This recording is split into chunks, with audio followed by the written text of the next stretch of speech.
a aula aqui. Vocês me retornam, vocês conseguem ver a apresentação? Sim. Sim? Muito obrigado. Então, aqui permitir mais alguém. Temos 2 temas hoje só, tá? Assíntota e construção de gráficos. Tá? Eu voltei a assíntotas para a gente poder ver detalhes a mais, rever também, tá? E a parte de construção de gráfico, desculpem, que é um tema, também não tem teoria, né, aqui, usar os nossos conhecimentos para poder construir e projetar gráficos de funções, tá? Funções de uma variável. Então, esses 2 temas hoje, eles são os únicos dessa parte de aplicações da derivada, né, do cálculo, que não tem, assim, uma influência direta ou indireta da reta tangente, né, no ponto. Os conceitos todos que apareceram anteriormente, vocês viram que tinha influência da reta tangente. Então, daí, né, a maioria, acho que 100% dos livros em geral, a primeira, né, aplicação que se fala de derivada é de reta tangente. E dali para frente a gente vai utilizando os novos conceitos surgidos daí. Então, esse tema retas assíntotas, nós vimos assíntota horizontal e vertical, mas para reta assíntota, existe também um terceiro tipo que é chamado de oblíqua, tá? Então, nós temos retas assíntotas.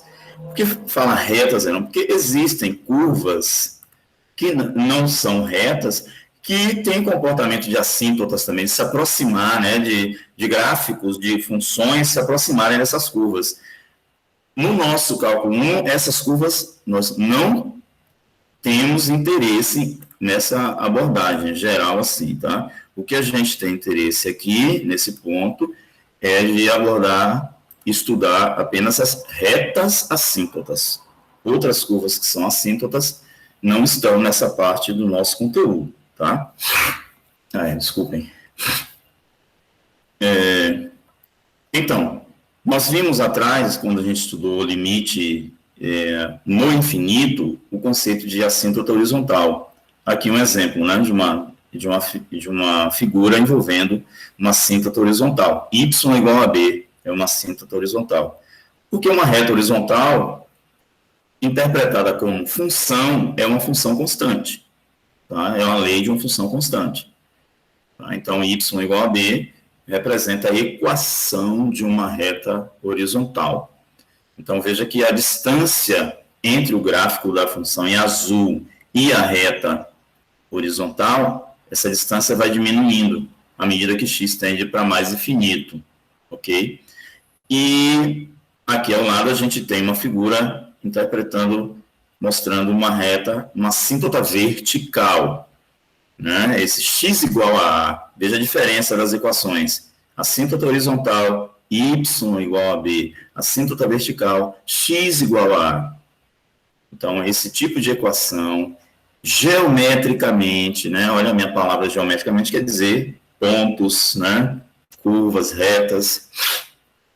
Geometricamente, qual é o significado de x igual a a? Uma reta vertical. Veja que esse gráfico em azul, aqui embaixo, ele está bem distante da reta vermelha. E à medida que você se aproxima de A pela direita, essa distância vai diminuindo, cada vez mais diminuindo. Então, esse conceito aqui, né, dessa curva se aproximar da reta, essa reta é um lugar especial que essa curva está querendo ir. Então, ela é chamada de assíntota, nesse caso, vertical. E vocês não tinham visto até agora o terceiro tipo, só tem esses 3 tipos, assíntotas, retas assíntotas. Uma oblíqua, né, que recebe o nome de assíntota oblíqua, que é inclinada, ela não está nem vertical e nem horizontal. É uma reta inclinada do tipo AX mais B.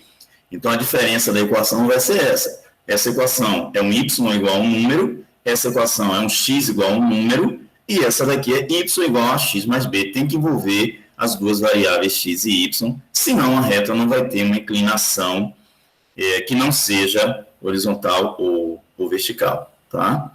Então, aqui o número b até pode ser 0, tá? Mas se a for 0, Veja, se A for zero, essa equação volta a ser igual a essa, né?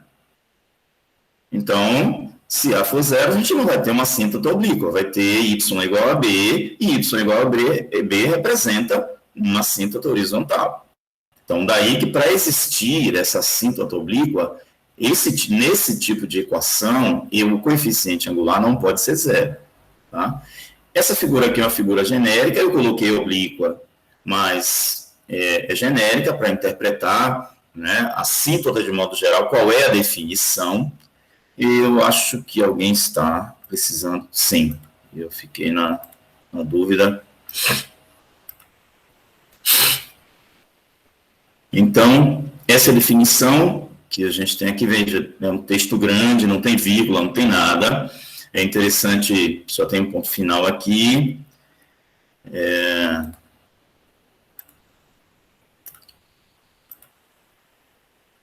Então, essa descrição, né, desse fenômeno que está acontecendo com esses três exemplos aqui, eu não falei desse último, mas observe, ela é nessa região do sistema cartesiano, do plano, veja que as duas curvas elas estão bem distantes, né? Essa curva está distante dessa reta.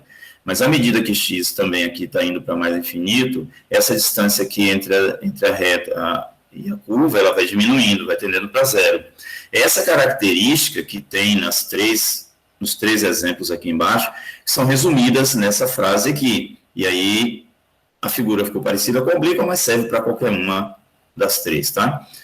A gente vai dizer que uma reta ela é assíntota do gráfico de uma função, ou assíntota de uma função, tanto faz, se a distância d, olha essa distância d aqui, entre um ponto M, que caminha, né, no gráfico da função f, e a reta R, se essa distância d tende a zero, não é R, a reta tende a zero não, tá? A frase é bem grande. Se a distância d entre o ponto M do gráfico e a reta R, né? Então, d tende a zero à medida que o ponto M se afasta indefinidamente da origem, tá? Veja, x tender para mais infinito, x tender para menos infinito, se aproximar de um número, né? À medida que esse ponto M ele caminhar, fizer algum movimento dentro do gráfico, né, da função, se à medida que esse movimento acontecer com esse ponto M, o gráfico da função estiver se aproximando, né, dessa reta, então essa reta é chamada de assíntota.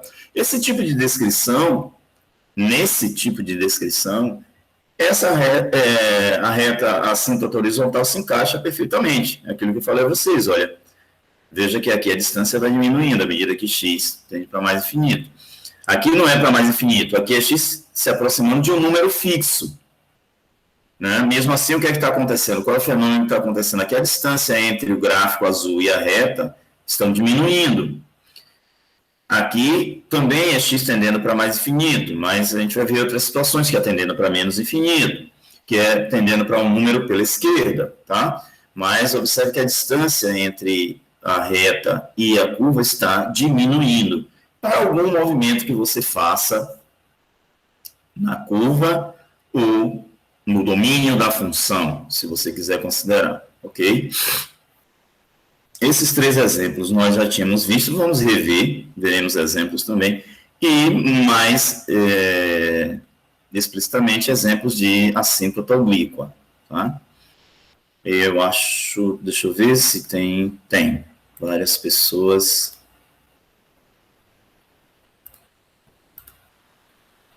De novo, estou definindo aqui, essa definição de assíntota horizontal, ela aparece quando nós vimos limites no infinito, tá? Veja aqui, olha, está sendo colocado aqui a limite no infinito. Então, uma reta y igual a k, y igual a c, y igual a b, y igual a um número, tá? Quando eu escrevo essa equação, já na visualização, na sua visualização, tem que aparecer uma reta horizontal. Y igual a um número significa uma função constante, portanto, geometricamente, isso representa uma reta horizontal. Tá? Pode estar acima do eixo, pode estar abaixo do eixo, pode ser o próprio eixo, o eixo x, né? É uma reta horizontal. que seria y igual a zero. Tá?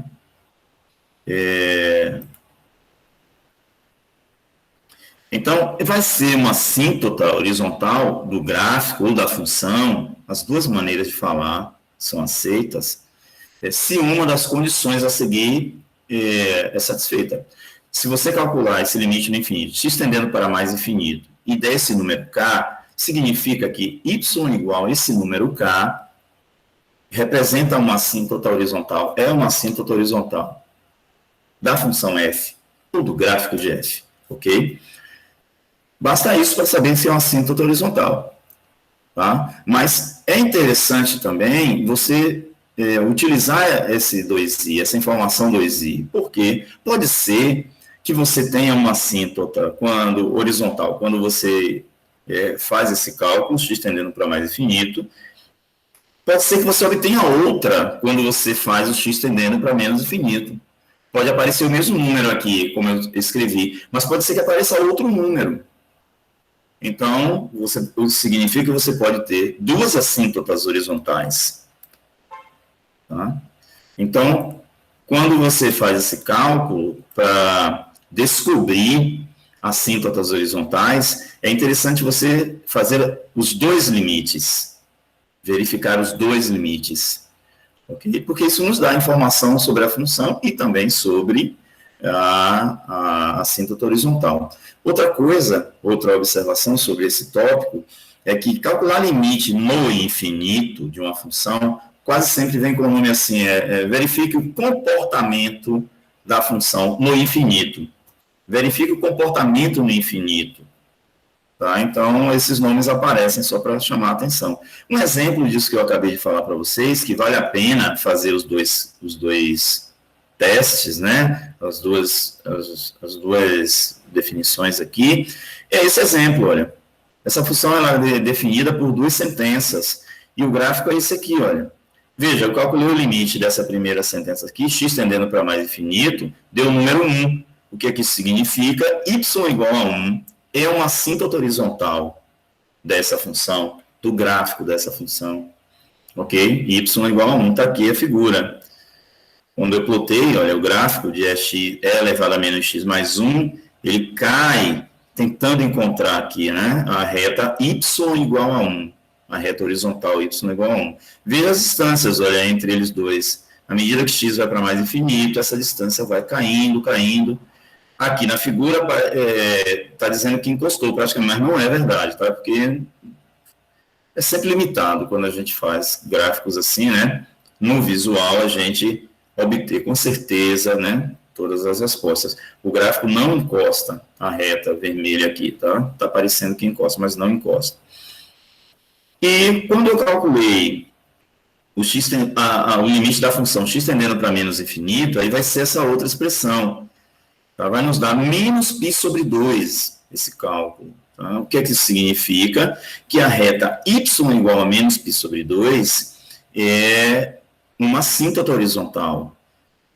Essa figura não ficou muito legal, primeiro porque aqui está parecendo que o gráfico encosta na reta, não encosta. E aqui ficou muito longe, né? Porque os valores na hora eu não percebi, na hora que realmente tinha ficado muito longe, mas esse gráfico tenta encostar nessa reta horizontal, daí que essa reta horizontal ela é uma assíntota horizontal.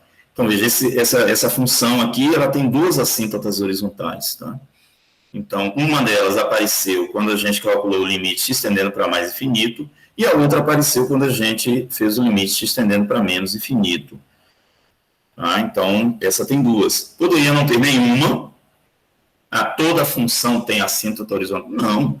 Pode não ter nenhuma. Pode ter uma, pode ter duas. Como foi esse caso aqui. Tá? Deixa eu ver, eu demorei, realmente, tinha alguém para aceitar. Então, mais um exemplo ali de assíntota horizontal. Assíntota vertical, quando foi que apareceu esse nome lá atrás, né, em limite, na parte de limite? As duas apareceram lá. Quando nós estudamos limite do tipo, limites infinitos, do tipo constante sobre zero, que a gente tinha que estudar sinal. Então, tem um duplo objetivo aqui, a gente rever esse tipo de limite e as propriedades do infinito, né, aparecer, e também a assíntota vertical de novo, tá? Então, x igual a veja a mudança, né? A assíntota horizontal é y igual a um número. A assíntota vertical é x igual a um número. Tá? Essa equação, geometricamente, significa o quê? Já uma reta vertical. Quando eu escrevo x igual a e peço uma interpretação geométrica, né? Ou seja, no sistema cartesiano, o que é que essa expressão analítica, algébrica, representa? Representa uma reta horizontal, cortando o eixo, perdão, gente, representa uma reta vertical, cortando o eixo X em A. Tá? Cortando o eixo X em A.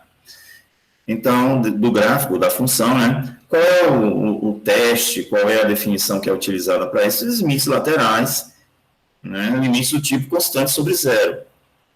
Por que, Aaron, você sabe que é limites constantes sobre zero? Porque essa tendência aqui, essa tendência para número, A significa um número, só vai dar mais ou menos infinito, né? Se for um limite do tipo constante não nula sobre zero. Isso foi uma observação, uma propriedade, né, que nós vimos. Tanto que esse caso eu separei, se vocês lembrarem, quando a gente estudou limites infinitos, uma tabela grande com um monte de propriedades de limites, né, do infinito também, e eu separei esse caso, né, que você tinha tendência para número e o resultado dava mais ou menos infinito. Eu separei e a gente estudou o sinal, né, porque é um limite importante, tem uma característica diferente também. Então, eu sei que limites desse tipo, quando aqui é número e aqui é mais ou menos infinito, que é um limite do tipo constante não nula sobre zero. Tá? Então, esse tipo de limite é que vai gerar o conceito de assíntota vertical. Tá? Então, se eu fizer esse limite e o resultado der mais infinito ou menos infinito, é isso que significa, ou pela direita ou pela esquerda, então esse x igual a vai representar uma assíntota vertical. Eu não sei se eu ouvi, é verdade. Então, permitir. Era esse número que aparece aqui. De onde vem esse número? Esse número, em geral, é um número onde a função não está definida, que não está no domínio da função. Tá? Para funções do tipo fx sobre g de x, é simples a gente ver isso. Basta ver o número que anula esse denominador. Tá? Aaron, então, eu não preciso fazer esse cálculo. Basta ver o número que anula esse denominador aqui e já tem a assíntota vertical. Não é verdade. Infelizmente, não é assim. Esse número, anula o denominador, ele é candidato. X igual a né, o número que, se A anula esse denominador, ele é candidato a produzir uma assíntota vertical. Pode ser que não seja.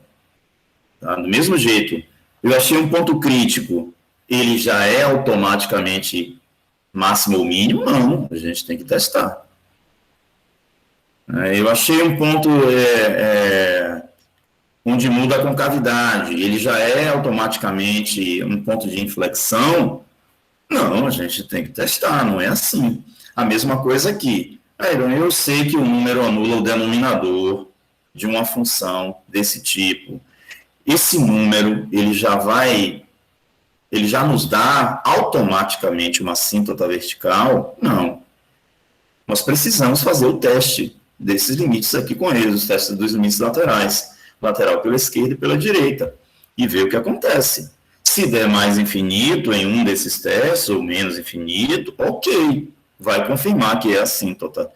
E se não der nem mais ou menos infinito, der número, ele não é uma assíntota. Exemplo, aqui, olha. O número 0, x igual a 0, anula o denominador dessa função aqui. Eu já vou dizer que é assíntota vertical. Não é, não vá fazendo isso. Porque nesse caso aqui não vai funcionar. Vamos fazer o teste, né? Vamos calcular o limite aqui pela direita e pela esquerda. Eu já sabia, gente, que ia dar o mesmo resultado, então eu já fiz o limite bilateral, tá? Porque o cálculo ia ser o mesmo, colocando a direita ou colocando a esquerda nessa função aqui, ia ser exatamente a mesma coisa. Então, eu resolvi colocar aqui já o limite, sem ser a direita nem a esquerda, tá? Mas, a priori, tem exemplos que não dá igual. Então, você tem que separar os casos. Mas, para sintetizar aqui, veja, calcular, para eu saber se x igual a zero realmente representa uma assíntota vertical para essa função, eu preciso calcular esse limite, x tendendo para zero. Zero é o candidato à assíntota. Então, eu preciso calcular esse limite, x tendendo a zero, da própria função. Obviamente, a função também é dada. Quando eu vou calcular esse limite, eu observo que vai dar zero sobre zero. Então, um limite com essa determinação. Pô, não envolve raiz, eu vou ter que aplicar o conjugado? Se você quiser. A gente já tem ferramenta melhor nesse exemplo aqui para usar, que é a regra de L'Hopital. E aí eu usei a regra de L'Hopital, até por revisão também. Veja, à medida que a gente vai avançando, de vez em quando eu volto atrás, dou um passo atrás, para a gente rever algum conceito. Então, a regra de L'Hopital eu utilizei aqui. A derivada de x é o número 1. E era eu derivar tudo isso aqui no numerador. Primeiro, uma parte simples, derivar esse menos 1 é zero. Então, eu não vou precisar escrever dessa derivada, no próximo passo eu não preciso escrever. Essa daqui eu tenho que olhar e verificar que a regra vai ter que ser usada. Mas era como você viu isso? Como é que você percebeu? Eu vi que tem uma função quadrática dentro de uma raiz quadrada, né? Encadeada com uma raiz quadrada. Então, regra da cadeia. Vou derivar a função mais externa, que seria aqui no caso raiz quadrada. Então, a derivada de raiz quadrada, não lembrou, recorre a uma tabela. 1 sobre 2 raiz quadrada do argumento, olha. 1 sobre 2 raiz quadrada do argumento. Vezes, regra da cadeia, a derivada de 1 mais x quadrado, que eu já sei que dá 2x. Aí eu já coloquei aqui em cima. Ok? Então, substituindo no zero, você vai encontrar zero. Você vai encontrar zero dividido por 2. Isso não é indeterminação, né? Você vai encontrar zero aqui em cima dividido por 2. Zero dividido por 2 é zero. Ok? Então, não deu infinito, olha. Esse teste que eu fiz aqui, com zero, x tendendo para zero, não deu nem mais nem menos infinito. Deu zero. Isso significa que a reta x igual a zero, ela não é uma assíntota vertical para essa função. Eu esqueci de plotar o gráfico aqui para vocês. Na verdade, eu fiz o gráfico e quando montei as aulas, esqueci de colocar esse gráfico. Achei que tinha colocado, mas antes de mandar para vocês, eu vou colocar o gráfico aqui. Dá para você perceber que zero vai para zero, né? Não faz uma reta assíntota, não é a assíntota desse gráfico. Não é essa aproximação, tá? Mas, antes de mandar para vocês, eu vou colocar isso. Outras questões, tem o gráfico aqui, eu vi que, dando aula a outra turma, eu vi que faltou esse gráfico aqui, mas eu completarei antes de enviar para vocês. Muito bem. Aqui um exemplo, esse exemplo 2, é um exemplo para verificar a assíntota vertical, tá?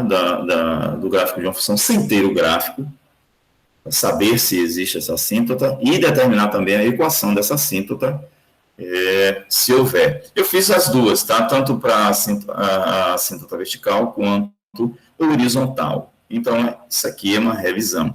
Tá, eu tenho essa função, uma função complicada, não tenho gráfico, e eu quero verificar se tem assíntota vertical no gráfico dessa função.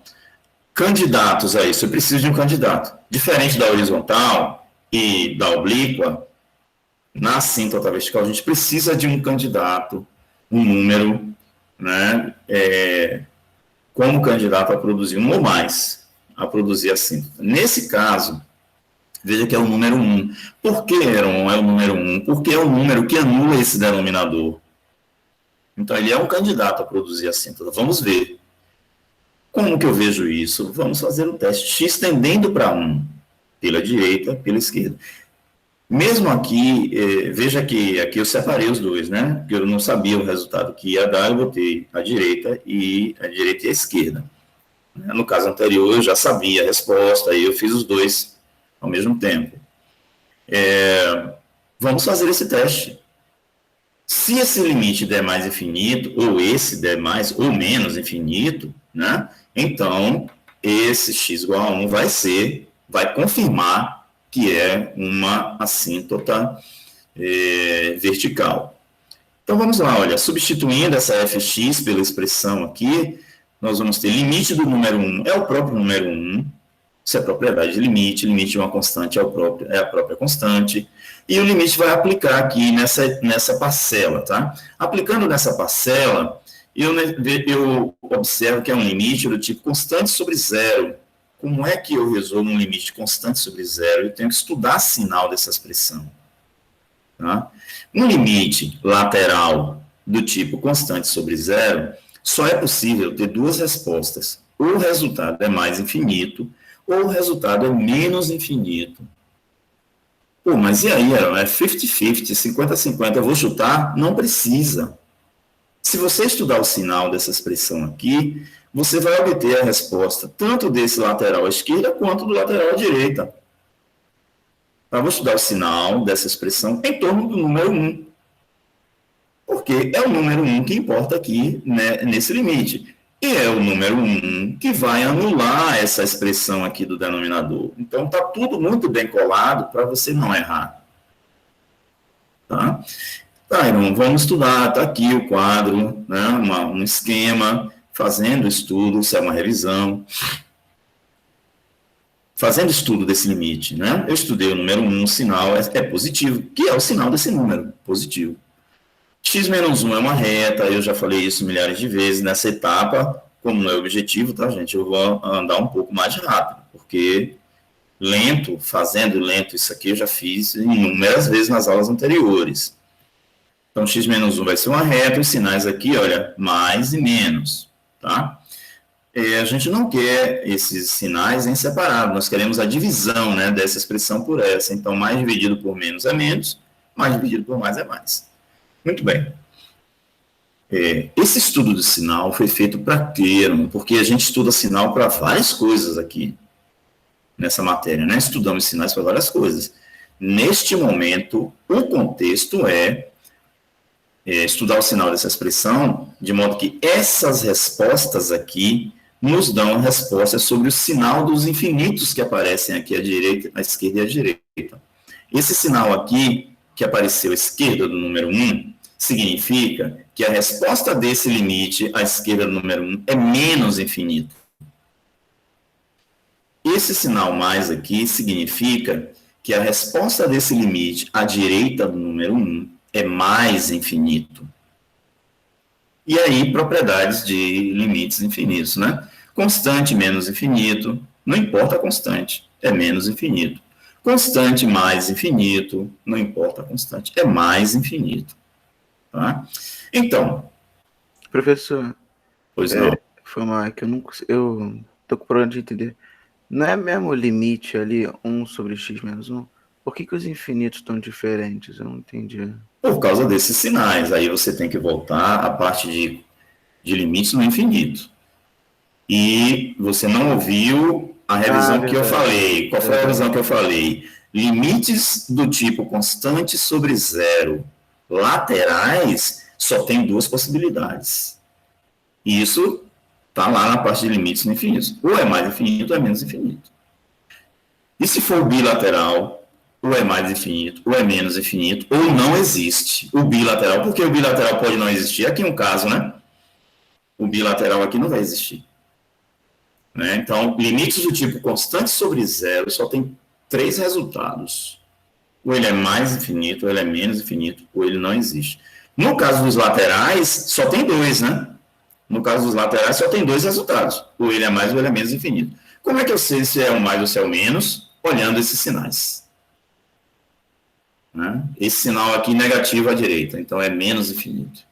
Esse sinal aqui positivo à direita, ou foi negativo à esquerda, perdão. Foi positivo à direita do número 1, sim. Então a resposta desse limite aqui é mais infinito. Mas a gente vai ver mais exemplos, né? Além de todos que a gente já viu. Bom, então qual é a conclusão aqui? A conclusão aqui é a seguinte, olha, à esquerda do número 1, quando você se aproxima do número 1 pela esquerda, o gráfico da função está caindo para menos infinito. Então ele está encostando aqui, olha, nesse gráfico aqui, ó, nessa reta x igual a 1, caindo para menos infinito. E à direita desse número 1 aqui, dessa reta vertical x igual a 1, o que está acontecendo com o gráfico? O gráfico está crescendo indefinidamente para valores positivos, né? Essa frase lá da primeira aula de cálculo de limite, né? Então, confirmou esse teste aqui, né? Confirmou que x igual a 1 é uma reta, é uma assíntota vertical, né? É candidata à reta vertical. Olha, faltou o nome aqui, assíntota. Então, vários erros, tá? Vocês, quando olharem essas coisas, faltou aqui. É candidata à assíntota vertical, não reta vertical. Reta vertical já é, né? Mas confirmou, né? O teste confirmou que essa reta x igual a 1 realmente é uma assíntota vertical, ok?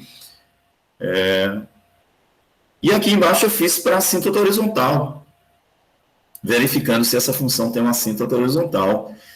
Aí não precisa de candidato, aí é só calcular esses limites no infinito. Esses limites são o quê? Infinitos. E esses no infinito, né? Aqui não precisa de candidato, é só calcular essa resposta, a gente vai ver que isso vai dar 1, e esse limite também dá 1. Isso significa que x igual a 1, y igual a 1, perdão, ó a diferença, y igual a 1 é uma assíntota horizontal. Veja a diferença, ó. X igual a 1, vertical, y igual a 1, horizontal. Olha a diferença dos testes, ó. Aqui é limite no infinito, aqui é limites para número, tá? Por isso que eu coloquei esse teste aqui também, para você saber diferenciar os dois testes. Um é o gráfico, esse eu não esqueci, felizmente, está aqui. Plotei o gráfico dessa função. Ok? Então, x tendendo para mais infinito, olha. Aqui o gráfico em azul, querendo encostar, né? A distância aqui, ó, diminuindo cada vez mais. E para x para menos infinito, mesma coisa, olha. Essa distância cada vez diminuindo mais. Então, a reta y igual a 1 é uma assíntota horizontal da função f. E a vertical, x igual a 1, está em verde aqui. Não está dando para ver muito, mas está em verde. Veja que essa distância aqui, olha, x se aproximando de 1 pela direita, essa distância aqui vai diminuindo, olha. Cada vez que x se aproxima mais do número 1, essa distância vai diminuindo. O que estava descrito lá no conceito, né, inicial de assíntota. E pela esquerda também, né? Pela esquerda, x se aproxima do 1 pela esquerda, essa distância aqui também vai diminuindo. Isso quer dizer que essa curva aqui, ela está querendo colar nessa reta, né? Está convergindo para essa reta. Essa palavra convergindo vai aparecer algumas vezes também para vocês.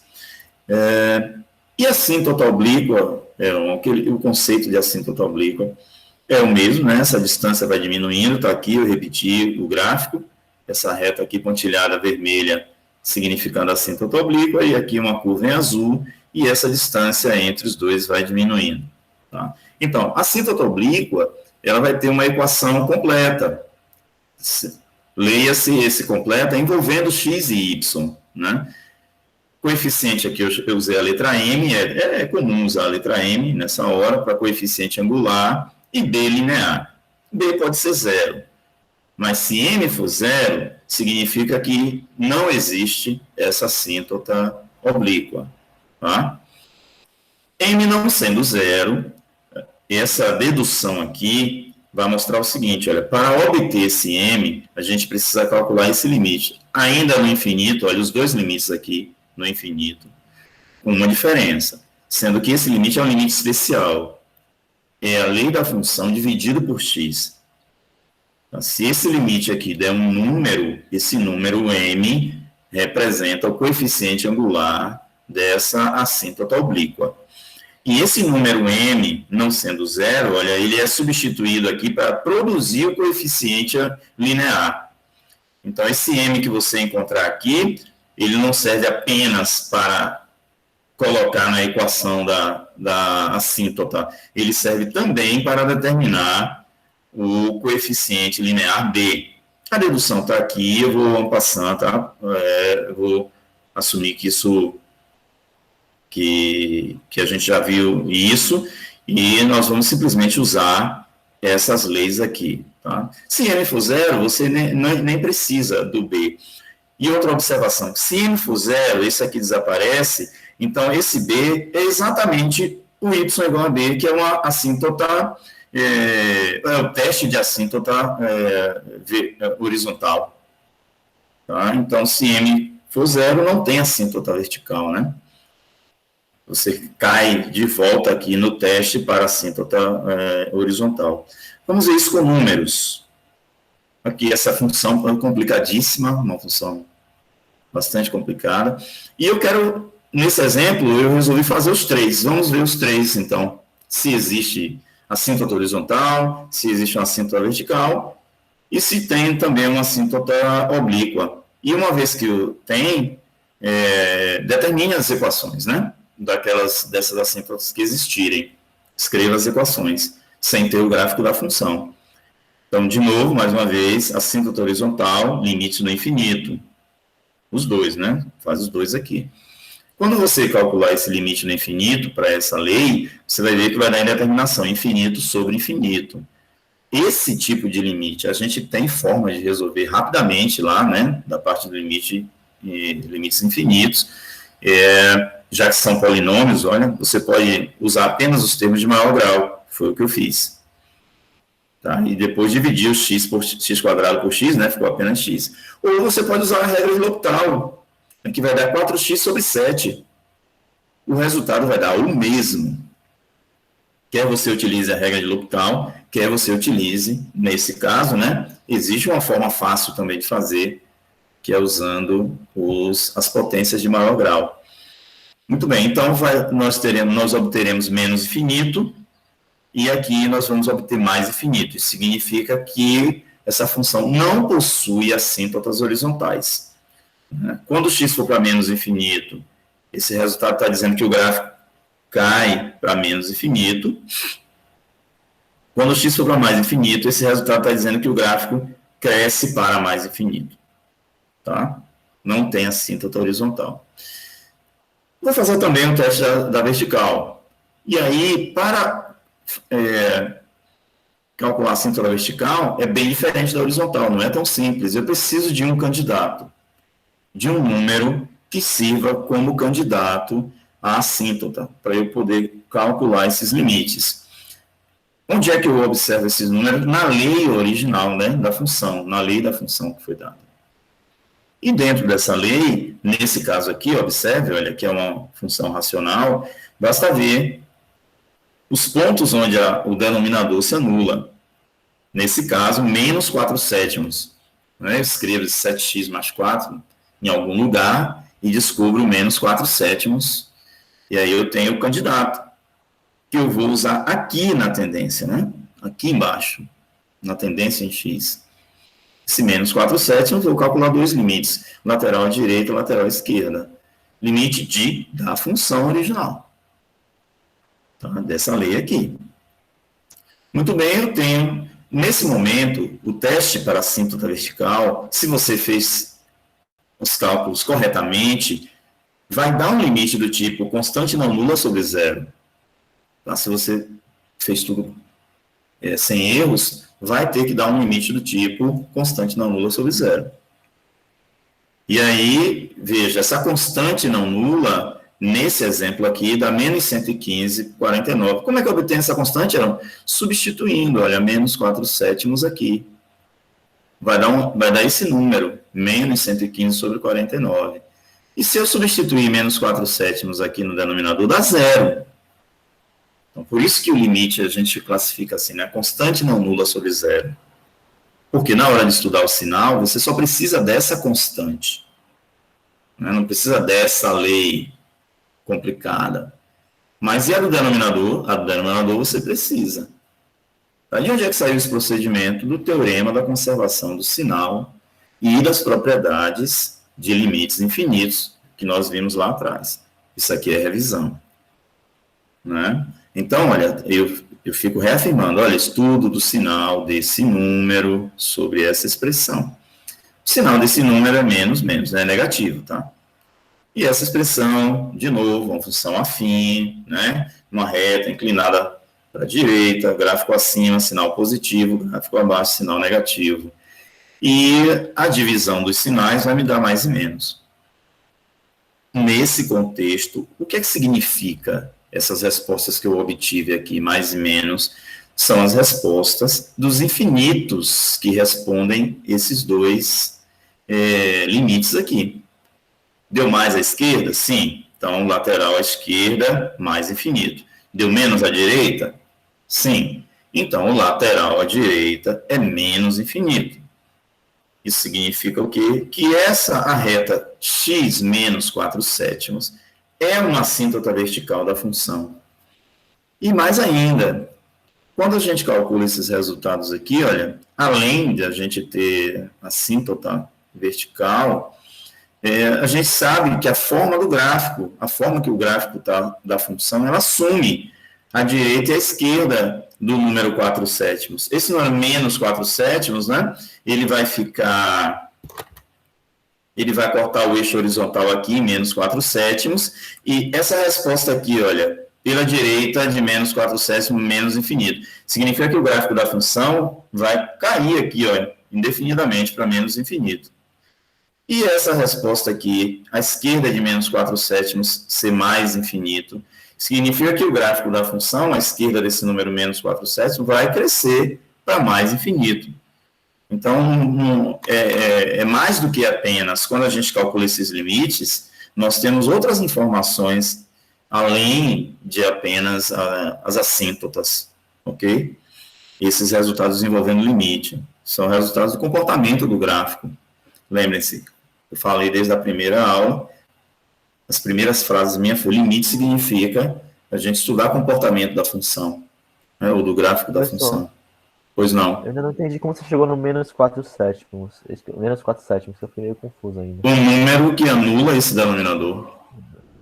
Lá assim que zero, só o de baixo. É o número que vai dar zero aqui. Tá, entendi. Como é que eu sei que é menos 4/7? Escrevo 7x mais 4 igual a zero em algum lugar. E aí eu vou obter, né, o x igual a menos 4/7. Entendi. É assim que aparece. A assíntota horizontal é automático, né? A gente vê para esse limite, não precisa de candidato, né? Professor, você usou a regra não. de L'Hopital ali na primeira, na assíntota que você tentou a assíntota? Tanto faz. Quando eu escrevi isso aqui, não. Quando eu escrevi isso aqui, significa que eu usei os termos de maior grau. Ah, tá. Mas vai dar a mesma coisa. Se você fizer L'Hopital, olha, vai dar 4x, né? Derivou aqui em cima 4x, não é isso? Vai ficar 4x, derivou aqui embaixo 7. 4x sobre 7. A resposta vai ser a mesma. Não vai mudar. Se ficar a resposta diferente, alguém cometeu algum erro. Ou então, não podia aplicar L'Hopital aqui. Mas a gente pode, porque a gente está vendo que dá mais infinito sobre menos infinito. Então, dá a mesma coisa. Daqui para frente, você pode usar toda a informação que você tem. Você pode usar. E em algumas situações, você tem opções, né? Que é esse o caso. A gente tem a opção da regra de L'Hopital, tem a opção de botar as potências maiores com um fator comum, tem a opção de simplesmente considerar os dois termos de maior grau, né? Ou de maior potência, se você quiser falar assim. Então, tem várias maneiras aqui de resolver esse limite, ainda bem.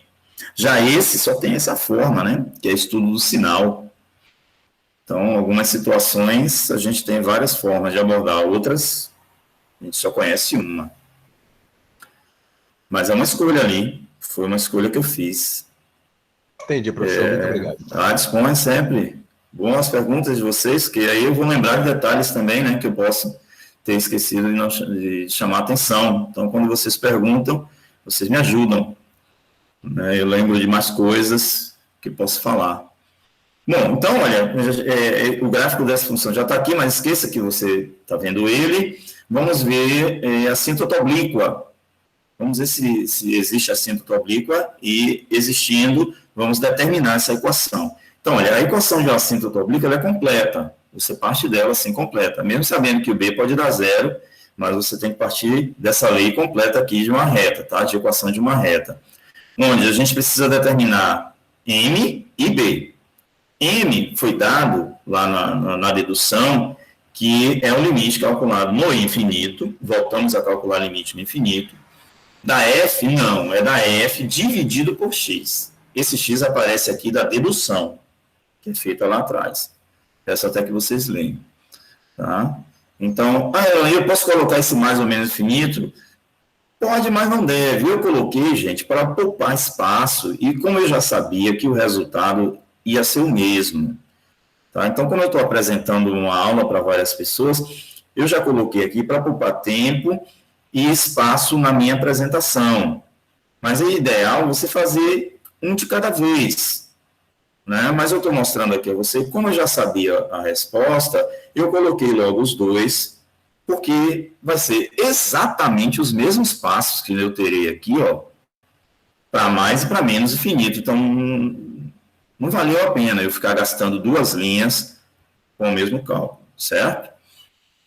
A mesma coisa vai ser o B. Por isso que no B eu repeti os dois. Mas vocês já estão avisados há muito tempo de que quando vem mais e menos é porque aquele resultado está valendo para os dois. Mesmo sendo um resultado aqui numérico, né, como esse que eu estou fazendo. Tá? Então, olha, o teste que eu vou fazer, a máquina que eu vou utilizar para calcular esse M, é esse aqui. Isso aqui vem de onde foi dado na dedução. Né? Então, divide a expressão de fx por x. Está aqui a expressão de fx dividido por x. Que a gente pode escrever desse modo, que finalmente, né, multiplicando x por esses valores aqui, nos dá essa expressão.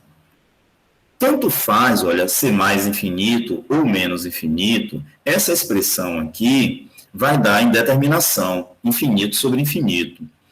Então, nosso amigo que perguntou, pode usar o L'Hopital aqui. Se você usar o L'Hopital, você vai usar o L'Hopital duas vezes.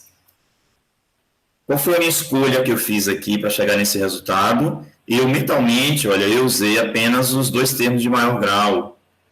E eles têm o mesmo grau aqui, olha, então eu sei que de x² vai dividir por x², vai ficar só 2/7. Então, eu achei mais simples usar o conhecimento antigo. Então, já obtive 2/7. Você tem a opção de usar o L'Hopital aqui, ó, vai dar 4x sobre 14x. E depois usar o passado, se você quiser. Divide x por x, vai dar 2/7. Vai dar 4x sobre 14, vai dar 4 sobre 14, que é 2/7. É a mesma coisa. Opção sua nesse momento. Pode usar todas as armas que você tem. Tá?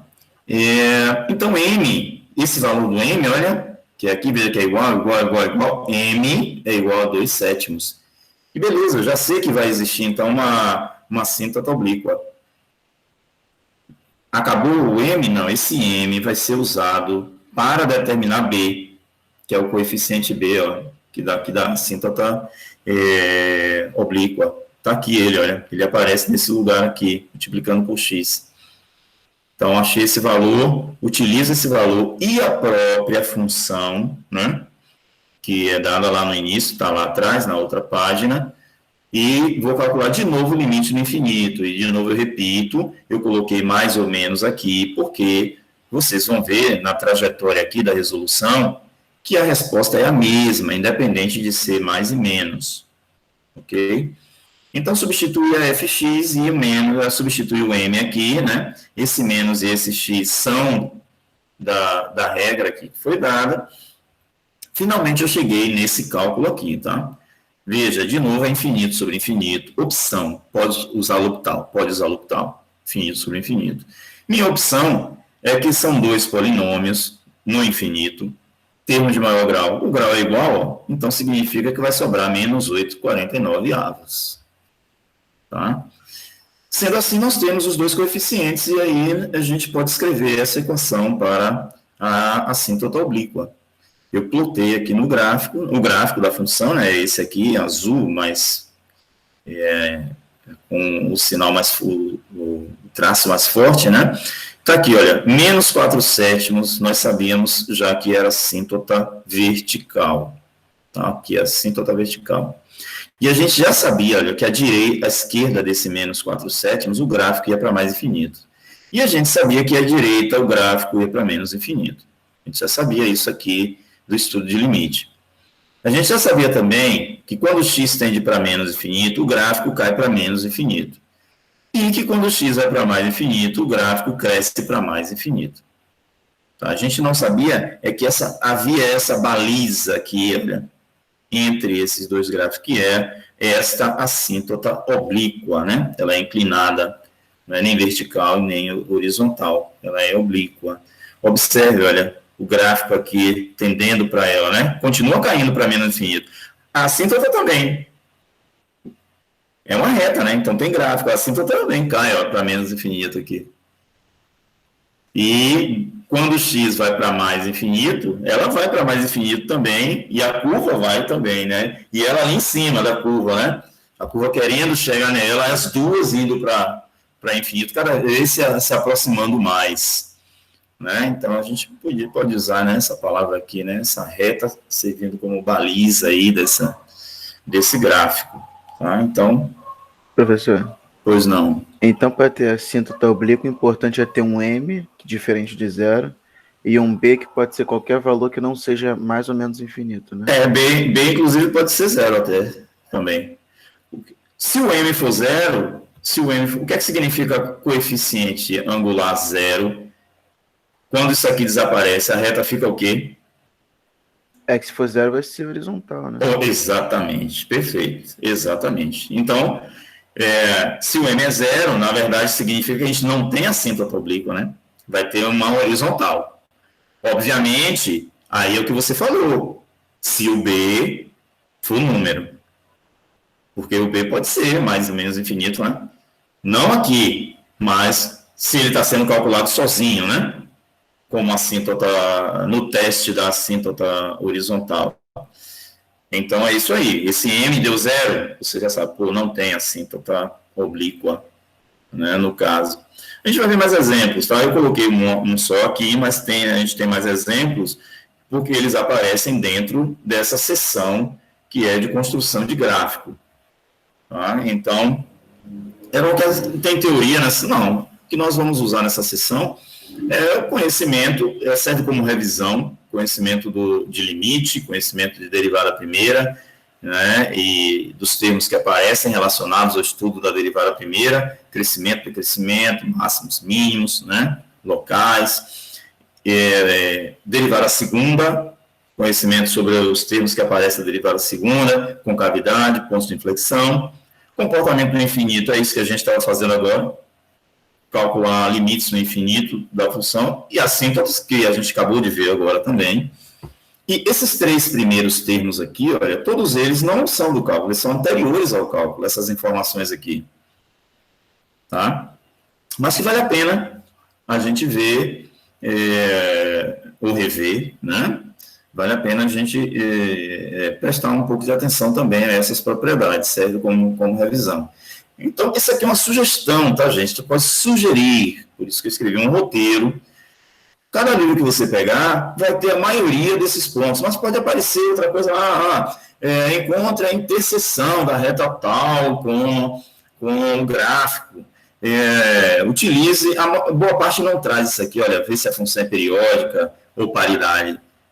Eu gosto de falar com estudantes sobre isso porque vale a pena. É um tipo de informação qualitativa que vale a pena. Mas a maioria dos livros não traz isso aqui, não, olha. Simetria nesse tópico. Então, é uma sugestão de informações que você pode utilizar. Obviamente que todo livro vai trazer essa parte, olha. Crescimento, decrescimento com a derivada, máximos e mínimos, concavidade. Essas coisas, essas informações que nós obtivemos usando o cálculo, né? Então, mas assim, domínio da função, tem livro que não vai se importar com isso. Tá? Então, Professor, não fique encucado com essa sequência aqui, isso é uma sugestão. professor, uma Pois coisa. não. Você já recebeu alguma informação de como é que vai ser a prova, quantas questões, alguma coisa assim? Não, ainda não. Nenhuma? Eu perguntei lá, pode ser que já esteja lá no e-mail hoje, né? Eu escrevi isso no sábado, pessoal, né? Mesmo sábado eles me respondem, mas eu não sei se está lá no e-mail. Pode ser que já esteja hoje, né? Mas eu saio muito em cima dessa aula, né? Aqui para vocês. Da outra turma para vocês, eu já saio já em cima, então não dá tempo eu verificar. Mas já deve estar lá. Mas vocês podem fazer essa pergunta, independente de me esperar, no próprio AVA. Ou isso já está lá em algum lugar. Porque a comissão não esconde, são informações necessárias para o estudante. Então, nenhuma informação... Já sei os assuntos que vai ter. Pois é, então, provavelmente, essa informação de como é a prova, a quantidade de questões, se é apenas ABCDE... Porque a prova normalmente é sempre assim, ABCDE, ou se é só ABCD, essa é uma coisa que eu não sei. Se é ABCDE, a prova vai ser durante sua aula? Normalmente sim, mas pode ser que a comissão, como tem um dia específico, um dia específico para aquelas turmas daquele dia, dia 30 e dia 31. É isso aí, 2 dias. É de 30 e 31. No dia que cai a sua aula, a sua prova. Não pode ser diferente? Depende da comissão. Se a comissão assumiu, olha, tais turmas vão fazer tal dia, né? Então, isso deve ter algum acordo, caso a pessoa tenha matéria de outro dia. Eu acredito que não pode ser feito fora, porque vocês têm outras matérias. Mas isso tudo vocês têm informação lá no ABA, ou podem perguntar abertamente no ABA, em vez de ficar me esperando obter informação que vocês têm acesso, né? Pode estar num lugar que eu não tenho acesso, que é o ABA, né? E vocês têm, mas pode perguntar abertamente lá para qualquer professor, inclusive, mesmo que você não seja estudante daquela turma, né? Porque são informações gerais, genéricas, que é importante para o estudante. Então, essas coisas, eu acredito que já deve estar em algum lugar por lá, viu, gente? Horários, quantidade de questões, o tipo, né? O tipo é esse que vocês já sabem, né? Objetivo, eu só não lembro agora se é ABCD ou ABCDE. Uma dessas aí, uma única dessas é verdadeira, e você marca o tipo, e também vem no início dessas provas, vem um texto, né, dizendo a você quais são as regras, né? Se você marca uma vez, se pode marcar mais de uma vez, desmarcar antes de fechar a prova, tudo isso já deve estar em algum lugar por lá, ok? Foi o que eu perguntei também para o pessoal. Mas tomara que eles tenham me mandado, que aí a gente discute, né? Eu já ponho nesse simulado nosso, né? Igual ou parecido, pelo menos o tipo de esquema, né? De coisas. Mas vamos lá.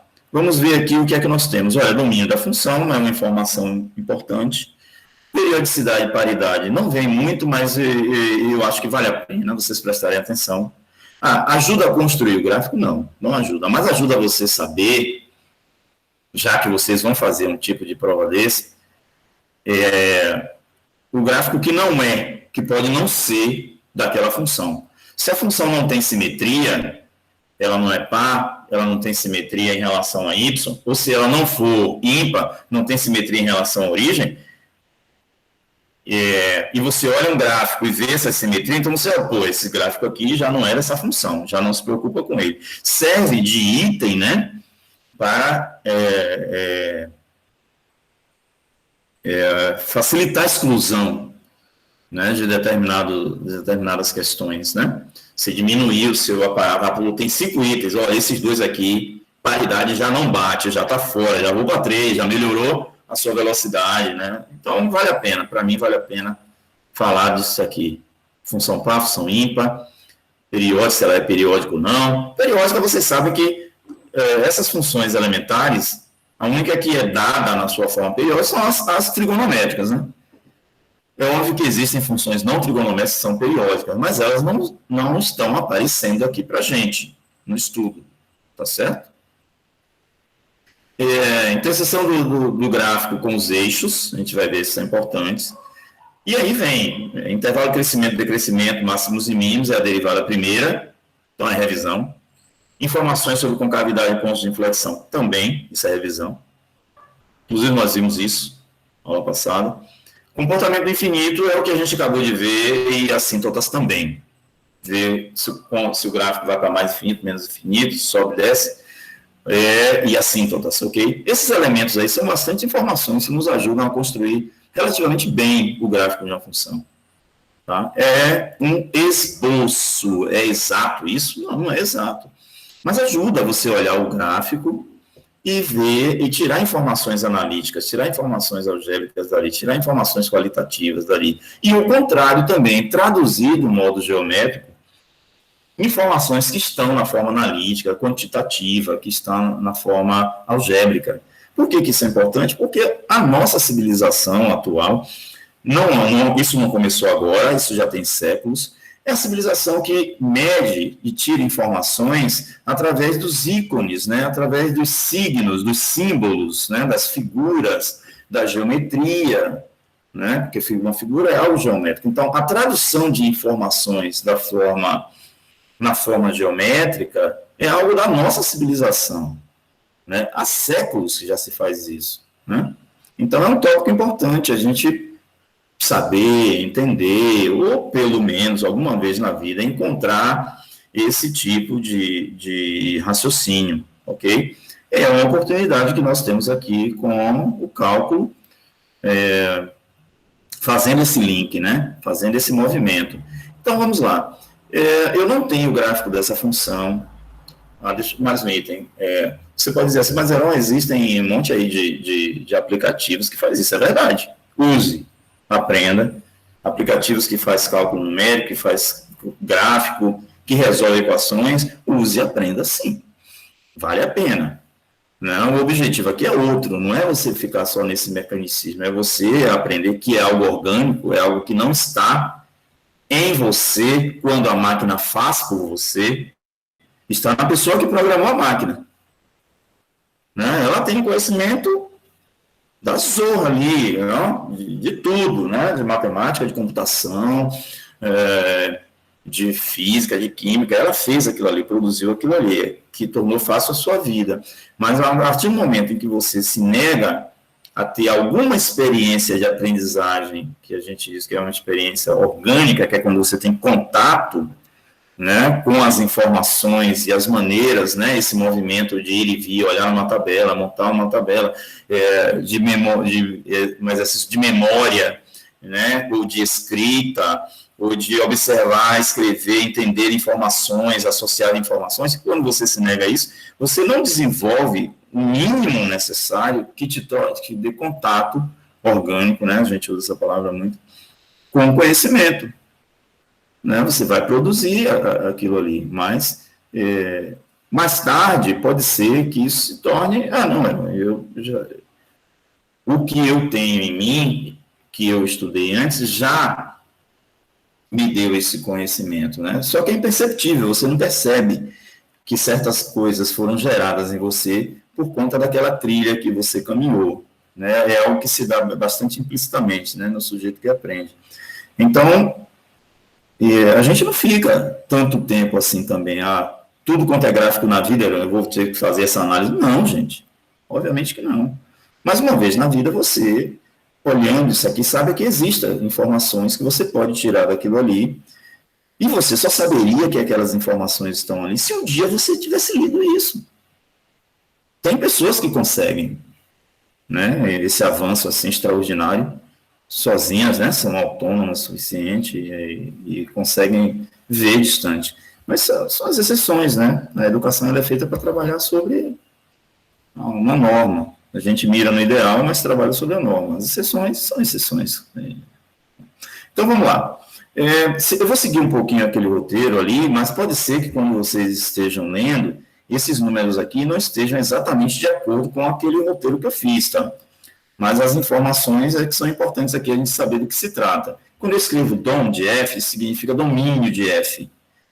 Tá? Então, o domínio dessa função aqui, como é que eu sei que é R? Aí é coisa do passado. Eu olhei, identifiquei a função, vi que era polinomial.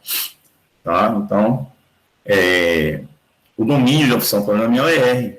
Significa que qualquer número real que eu tiver, que eu escolher nessa reta, ele tem um correspondente é dado por essa função. Ou está em cima ou está embaixo, mas existe o correspondente a ele, tem uma imagem. Tá? Então, isso é informação qualitativa. Paridade também é. Tá? Paridade é dizer se a função ela é par ou ela é ímpar. Por que isso é importante? É importante pelo seguinte, e aí, observe que aqui, olha, quando eu escrevi paridade, eu vou ter simetria. É também uma informação qualitativa. Que informação é essa, não? Se a função é par, então o gráfico dela, o que acontece do lado direito, acontece aqui no lado esquerdo. A gente diz que é simétrica, né? O gráfico é simétrico em relação ao eixo Y. O eixo Y seria um espelho, né? Se você dobrar a página aqui no eixo Y, uma função par, o que tem aqui do lado direito cola em cima do que tem do lado esquerdo. Então, a informação qualitativa é importante, porque se eu tenho dado uma função aqui e eu sei se ela é par ou não, e eu boto qualquer outra coisa aqui, você já sabe, pô, não tem nada a ver, já descarta. Como é que eu verifico se a função é par ou ímpar? Eu substituo x por menos x e vou ver o que acontece. Está aqui, olha. Substituí x por menos x nessa lei. Fiz as contas. E o que foi que eu obtive? Eu obtive menos a própria função f. Tá? Se eu substituir o número menos... Se eu substituir a variável, perdão, tá? Menos x aqui no lugar de x, e eu obtive menos a própria função, menos a própria lei, está aqui, ó, veja que isso aqui é a mesma, essa lei aqui, ó, e o sinal menos aqui fora. Isso significa que a função é ímpar.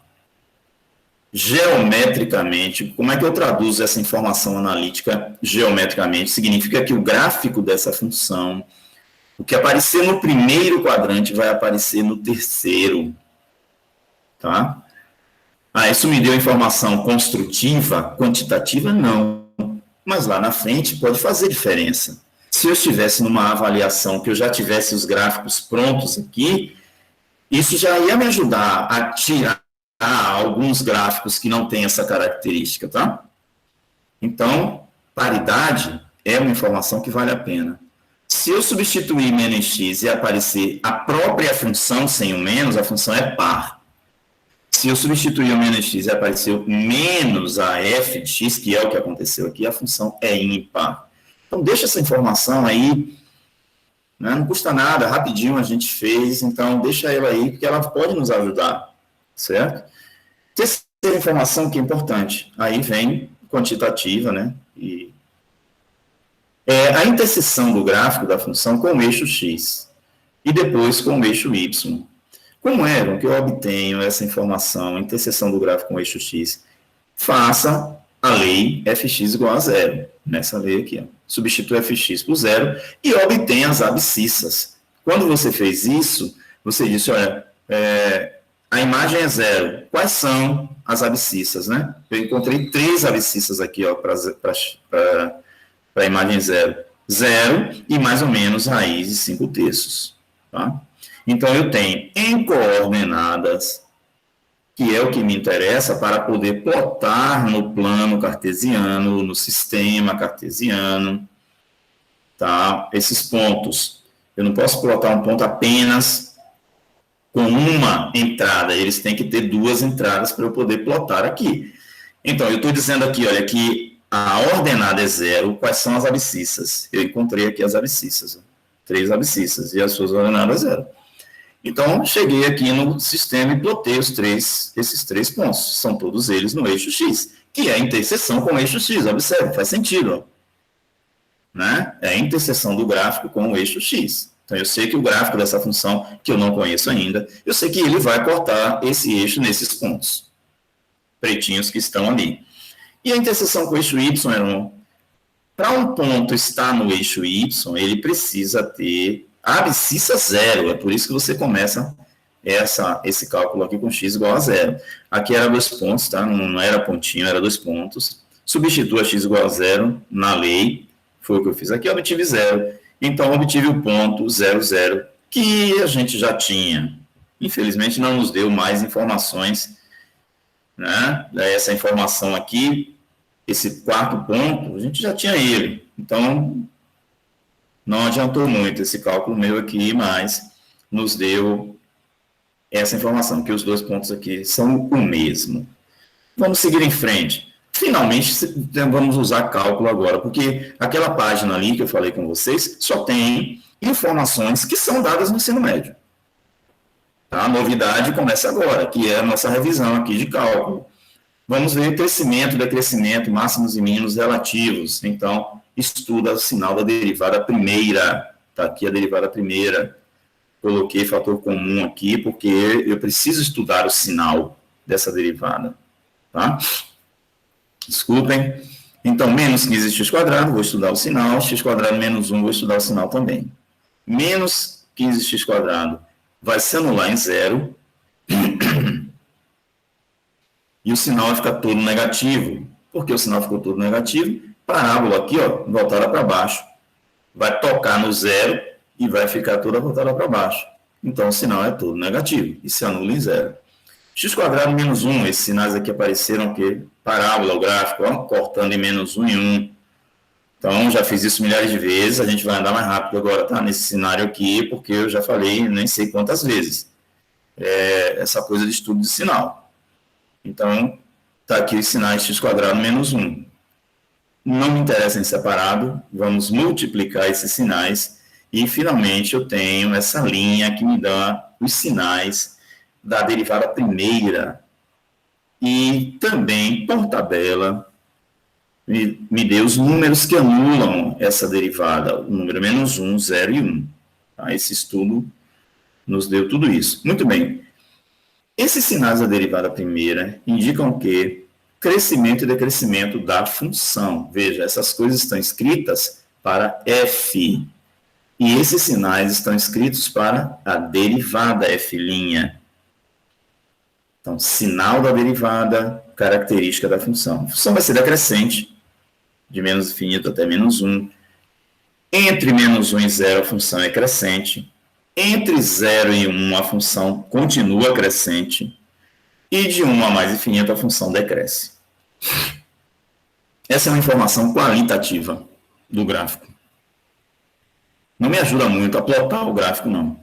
Mas a próxima informação, que é saber pontos de máximo e mínimo, que esse esquema também me dá, são informações quantitativas, vão me ajudar muito. Né? E assim, trabalhando junto com a qualitativa, mais ainda. Tá, menos 1, 0 e 1 são pontos críticos da função. Como é que eu sei? Eles estão aqui porque eles anulam a derivada primeira, então são pontos críticos. Tá, e os 3 estão no domínio também da função. Esses pontos críticos podem produzir máximos ou mínimos locais, ou não. Todos eles vão produzir, não sei, a gente precisa testar. Quando é que um ponto crítico ele vai produzir máximo ou mínimo local? Quando houver diferença de sinais em torno dele da primeira derivada. Olha aqui, ó, sinais diferentes em torno de menos 1. Ele vai gerar um máximo ou um mínimo. Sinais iguais em torno do zero. Zero é ponto crítico, mas não gera nem máximo nem mínimo. Olha, mesmo sinal aqui da derivada primeira. O número 1 é ponto crítico, beleza. Diferença de sinais, olha em torno do número menos 1. Vai gerar ou máximo ou mínimo. Agora, mas eu tenho como saber se é máximo ou mínimo? Também tem. Tudo aqui nesse esquema. Se você fez corretamente esse esquema, também tem como você saber. Olha só, olha. Função decrescente à esquerda do menos 1. Crescente à direita. Vai formar um valezinho aqui, olha, no menos 1. Então, menos 1, ele é ponto de mínimo. Ele produz um ponto de mínimo no gráfico da função. Ok? Menos 1, olha, produz ponto de mínimo. Para eu plotar aqui esse menos 1, não vou chegar a menos 1 e colocar aqui no eixo X, não é assim. Você precisa achar a imagem de menos 1, usando a função original. Olha, substitua menos 1 na função original, vai obter menos 2. Então, você tem em coordenadas um ponto, né, um par ordenado que você pode plotar aqui no plano cartesiano. Eu chamei de M1. Ele é um mínimo local do gráfico. Então, plotei ele aqui, olha, menos 1, menos 2. Plotei ele aqui. Tá? E sei que ele é de mínimo. Se ele é de mínimo, então o gráfico só pode fazer algo assim, olha, nele. Tá? Então, já tem mais pistas lá. Tá, o zero não tem mudança, olha, de crescente para decrescente, ou ao contrário, não tem mudança de sinal. Zero não produz ponto, nem de máximo, nem de mínimo. E a gente já tem a imagem dele. Eu plotei ele aqui, ele, na verdade, já estava lá, 0, 0, né? Desde a outra página. Tá? E o número 1, ele vai produzir um máximo. Eu substituindo o número 1, olha na função, calculando f de 1, eu vou obter 2. Então, esse ponto aqui em coordenadas, é assim que vocês vão achar na internet, nos livros, de modo geral, olha, o ponto está ordenado, né? 1, 2. Esse ponto M2 é um ponto de máximo local do gráfico, né?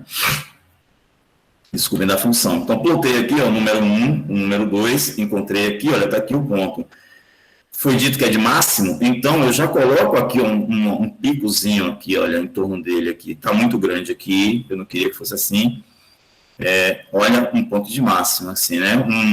Um arredondamento aqui em torno dele. Ok? E o que é que esse crescente e decrescente vai me dizer? Vai me dizer o seguinte, olha, antes do número menos 1, a função chega aqui, ó, caindo, decaindo. Chegou no número 1, atingiu o mínimo, e depois do número 1 ele é o quê? Crescente, olha, vai ter que crescer. Cresceu.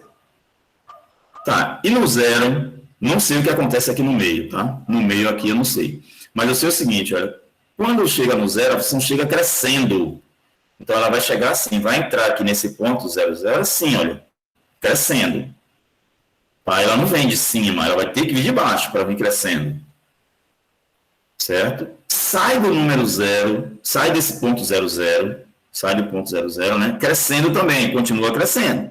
Então, ela pode sair assim, pode sair emborcada para baixo, né? Não sei, mas eu chutei aqui, botei assim, mas ela vai sair crescendo. Chega aqui no número 1, chega aqui no 1, nesse ponto, né? Ela vai chegar crescente, então ela vai entrar aqui nesse ponto M2, olha, crescendo. E sai do ponto M2 caindo, decaindo. Então, essa informação qualitativa aqui, ela está me dando noção da forma do gráfico também, né? Enquanto que o ponto de máximo e mínimo nos deu essas quantidades que nos permitiram fixar mais essas formas também, ligar essas formas também, qualitativo e quantitativo trabalhando juntos. Ainda usando informações do cálculo, né? Que é novidade em relação ao ensino médio, concavidade, pontos de inflexão. Como é que eu vou obter essas informações? Usando derivada segunda. Pega a derivada primeira lá, deriva, desculpem, obtém a derivada segunda.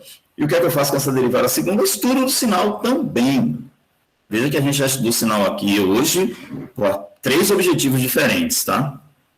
Para resolver limite infinito, constante sobre 0, derivada primeira, acabamos de fazer, e aqui estudo da derivada segunda, cada um com um objetivo.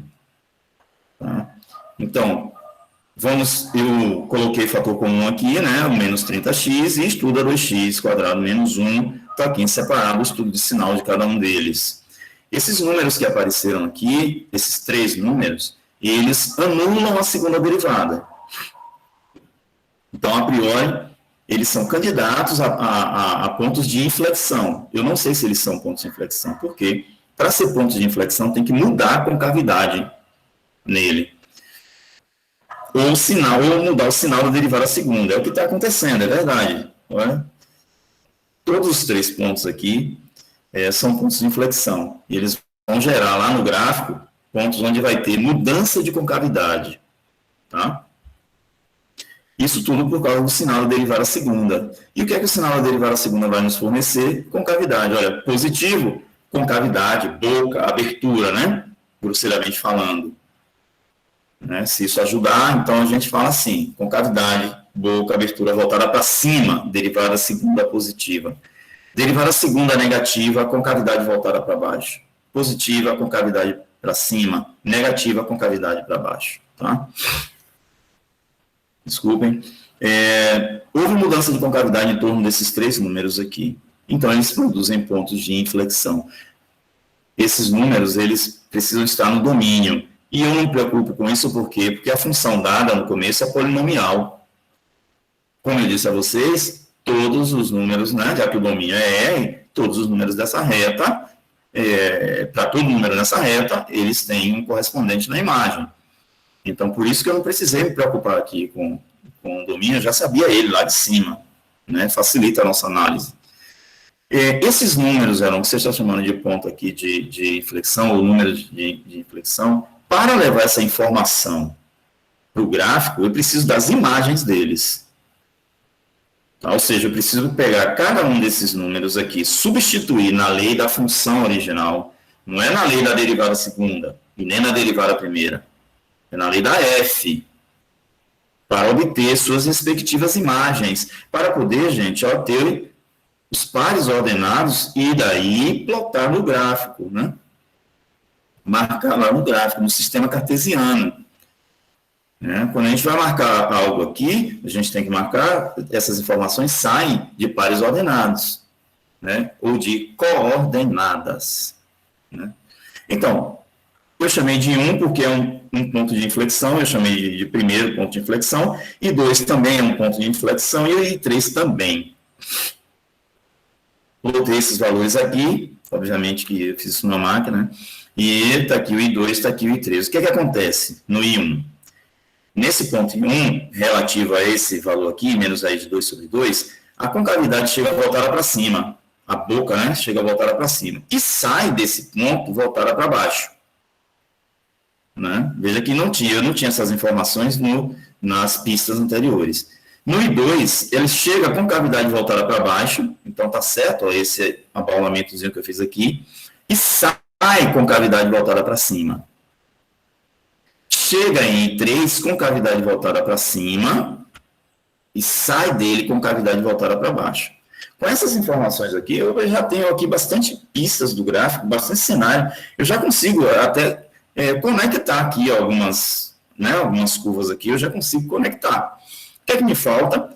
Eu sei que passa aqui, o gráfico passa nesse ponto e passa nesse ponto. Falta saber o comportamento do infinito.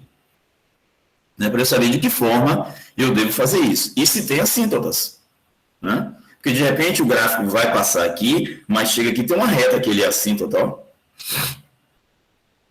Tá? De repente, o gráfico vai passar nesse ponto, que é obrigatório, porque a gente sabe que passa nesse ponto, mas pode ser que tenha uma assíntota aqui também, olha, que ele venha horizontal ou até vertical, né? Que ele cresça aqui para sempre, mas sem explodir mais para a esquerda, né? Então, vamos ver isso.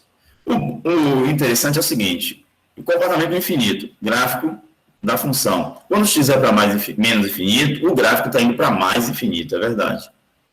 Então, olha, a gente pode plotar isso aqui. Vai passar aqui nesse ponto e vai crescer para mais infinito.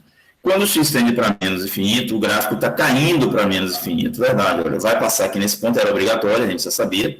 Né? A gente tinha até aqui, mas tinha esse pontinho aqui, o gráfico tem que passar aqui, e vai cair para menos infinito, é isso que está dizendo o comportamento do infinito.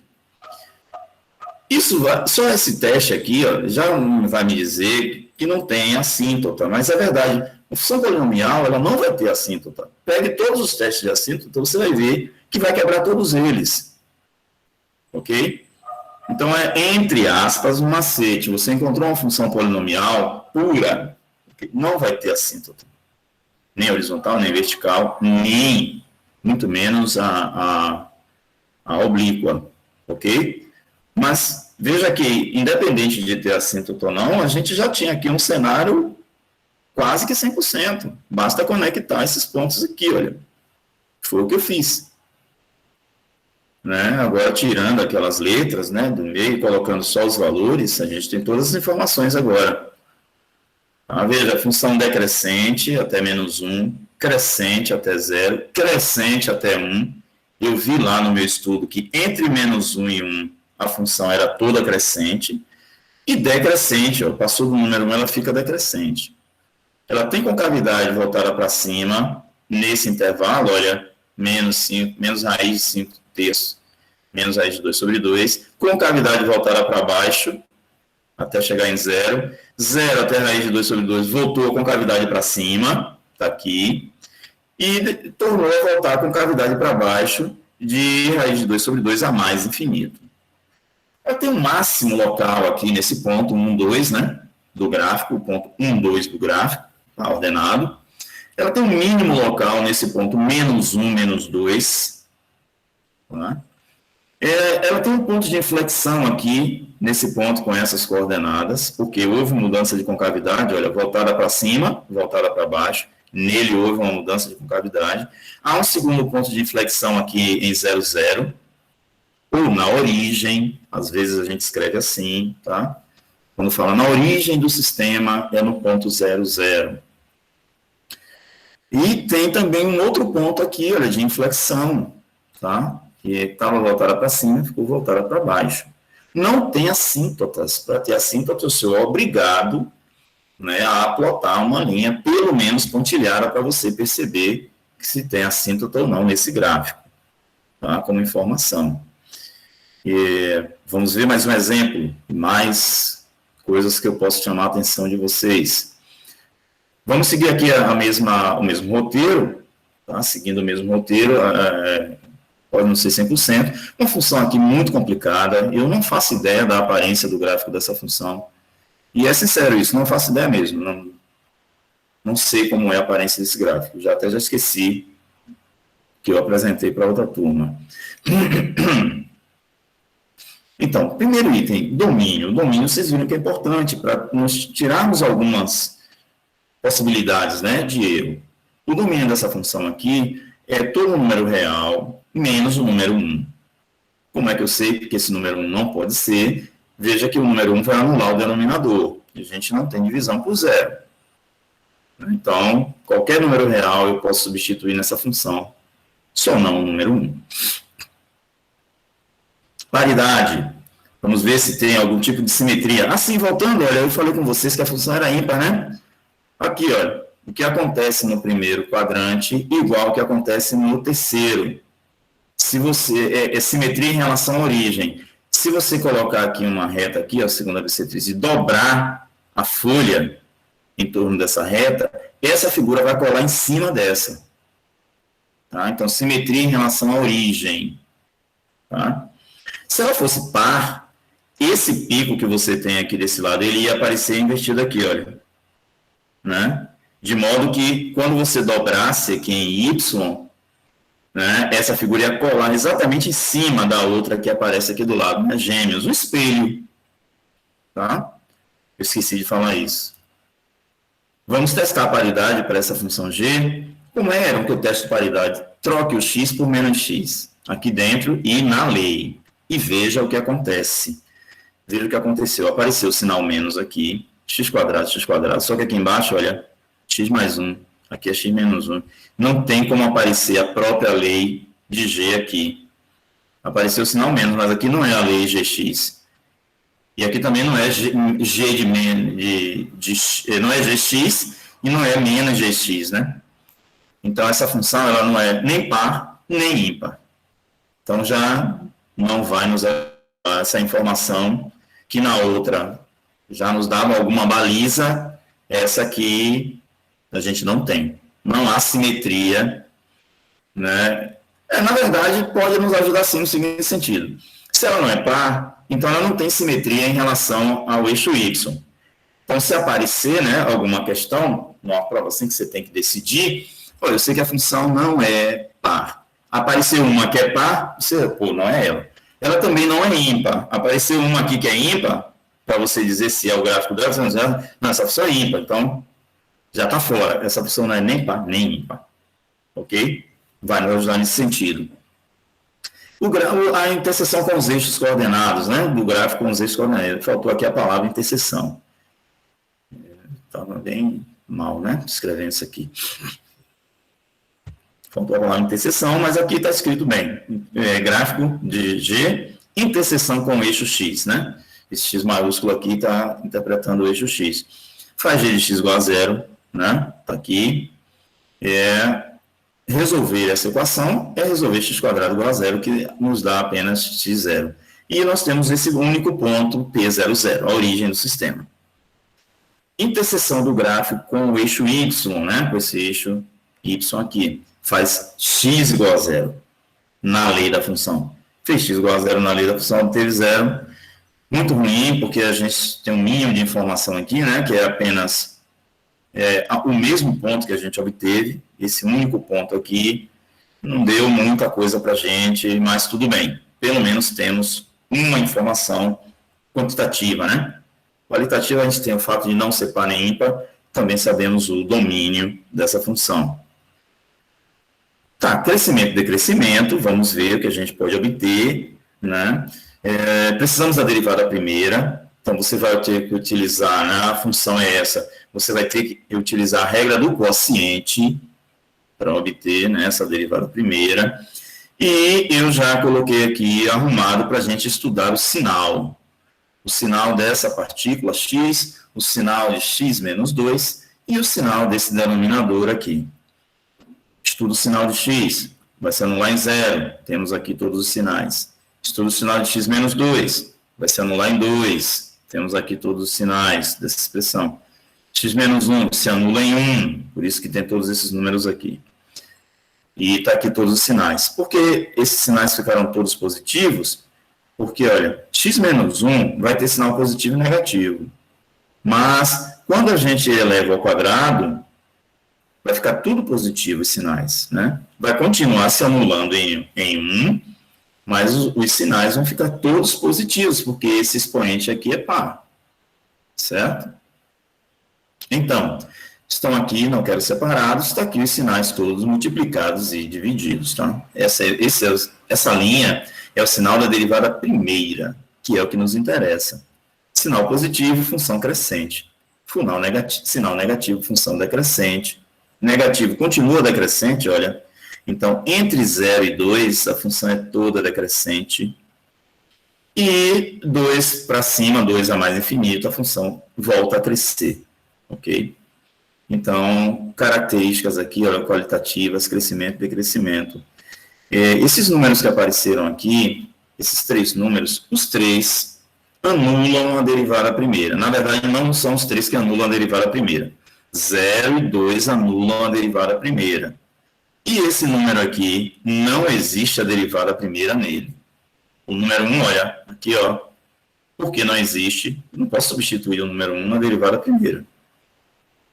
Tá? Então, 0 e 2 são pontos críticos. E o número 1 é ponto crítico? Não. Por que não? Porque ele não está no domínio da função. Para ser ponto crítico, ou número crítico, né? Tem livros que chamam assim, é necessário estar no domínio da função. E o número 1, lembre-se, olha, ele não está no domínio da função. Tá? Ele está aparecendo no estudo da derivada, a derivada primeira não existe nele, não existe. Ele é crítico? Não, porque não está no domínio. Tá? Então, não me preocupo mais com ele, porque ele não vai me dar ponto de máximo ou mínimo, primeiro ele nem é crítico. E esses números 0 e 2 aqui, ok, estão no domínio da função, são pontos críticos, a derivada primeira se anula, podem gerar um possível extremo, né? Um máximo ou mínimo. Como é que eu sei se é máximo ou mínimo? Olhando aqui esses sinais.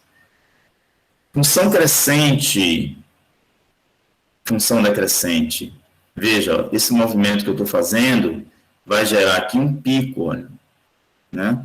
Isso vai me dizer que esse número 0 produz um ponto de máximo local, ok?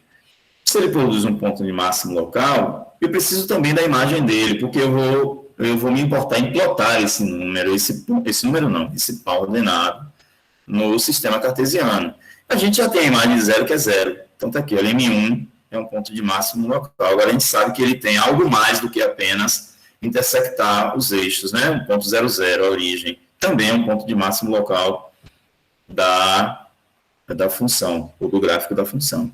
E esse número 2 é um número crítico, ok. Ele vai produzir máximo ou mínimo, ou não produz nenhum, vamos ver. Veja, a função decrescente, crescente, decrescente, crescente, decrescente, crescente. Vai formar um vale aqui, um valezinho no 2. Então, mínimo local. Tá? Então, me interessa também a imagem do número 2. Substituo o número 2 na função original, lá na G, na lei da G, ele vai retornar a 4. Então, esse par ordenado, né, esse M2 aqui, que eu estou chamando, 2, 4, tem um mínimo local nele. Então, essas informações me ajudam a plotar esses dois cenários aqui, ó, mais coisas aqui. M1, já que ele é máximo, então vai ser algo desse gênero, né, que vai acontecer nesse ponto, na origem. E o M2, que está aqui plotado, 2 e 4, vai acontecer, já que ele é mínimo local, né, algo desse gênero aqui. Ainda é pouca informação, mas pelo menos eu já tenho aqui, né, também os intervalos de crescimento e crescimento da função. Olha, por que é assim, ó? Veja, antes do zero cresce antes do zero. Sai caindo. Depois do zero, ou depois sai caindo, né? Chega no 1 decrescente. Mas eu já sabia que esse ponto era de mínimo. Então, ele não chega de baixo para cima. Porque o gráfico de baixo para cima, esse M2 não ia poder ser de mínimo. Ele chega decrescente, olha. Então, assim, chega decrescente. E depois, chega decrescente, né? Nesse 2 aqui, perdão. E sai do número desse 2, 4, crescente. Ok? Então, é assim que essas informações, elas são colocadas juntas. E derivada segunda. Pego a derivada primeira, é uma lei grande, complicada, vou usar a regra do quociente, né? Chego à derivada segunda, porque a gente vai estudar também sinal da derivada segunda. Está aqui, o número 2 tem sinal positivo, o número x menos 1 tem sinal positivo e negativo. Mas ela está ao cubo. Potência ímpar não muda o sinal da expressão. Tá? Se o número 1 anula essa expressão, quando eu levar ao cubo, continua anulando. Se o sinal dessa expressão era negativo, e depois virou positivo, se eu levar a quinta potência, se eu levar a terceira potência, se eu levar a sétima, se eu levar a 105, entendeu? A 203, os sinais permanecem os mesmos, porque potência ímpar mantém o sinal da expressão. Potência par torna todo sinal positivo. Não importa se é potência par ou ímpar, os números que anulam essa expressão permanecem anulando quando eu levo a uma potência, tá? Lembre-se que zero elevado a qualquer número é zero. Tá? Vamos ver aqui, então, o sinal da segunda derivada é negativo e depois positivo. O que é que significa? Então, essa é a revisão. Sinal da segunda derivada, concavidade. Derivada negativa, boca, concavidade voltada para baixo. Derivada segunda, negativa, concavidade voltada para baixo. Derivada segunda, positiva, concavidade voltada para cima, né? Boca voltada para cima. Isso vai me ajudar bastante, porque eu vou saber, sabendo que você só tem concavidade voltada para baixo até o número 1, o gráfico ele é um só, digamos assim, né? Ele não vai ficar subindo e descendo. Ele vai ter uma única subida e o restante tudo, né, vai decair. E nesse lado, concavidade voltada para cima, ele vai ter um único ponto lá embaixo, que a gente já sabe qual é, o M2, e depois vai começar a subir. Tá? Essa coisa de como é que esse gráfico ele cai e ele sobe, é que as assíntotas ajudam. Né? O comportamento no infinito ajuda. Né? Ele sobe o quê? Caindo, ondulando, ele desce caindo, ondulando, desce com alguma baliza lateral, né? Que é uma assíntota vertical, com alguma baliza inclinada, que é uma assíntota oblíqua. Né? A mesma coisa você pergunta quando esse gráfico está subindo, né? Como é que ele sobe? Então, essas perguntas, elas são respondidas no estudo do comportamento no infinito e a existência de assíntotas. Eu já coloquei aqui, pessoal, porque deveria estar aqui o estudo, só que era muito grande, eu tive que colocar, da assíntota, né, no infinito, era muito grande, eu fui obrigado a colocar na outra página aqui, estou uma página toda, então não deu. Tá, comportamento no infinito é calcular esses limites, olha, o limite da G tendendo para menos infinito e para mais infinito. Tá? Isso também nos dá o teste da assíntota horizontal. Veja que, quando x for para menos infinito, o gráfico dessa função está caindo para menos infinito. Informação importante. Quando x for para mais infinito, o gráfico da g está crescendo para mais infinito.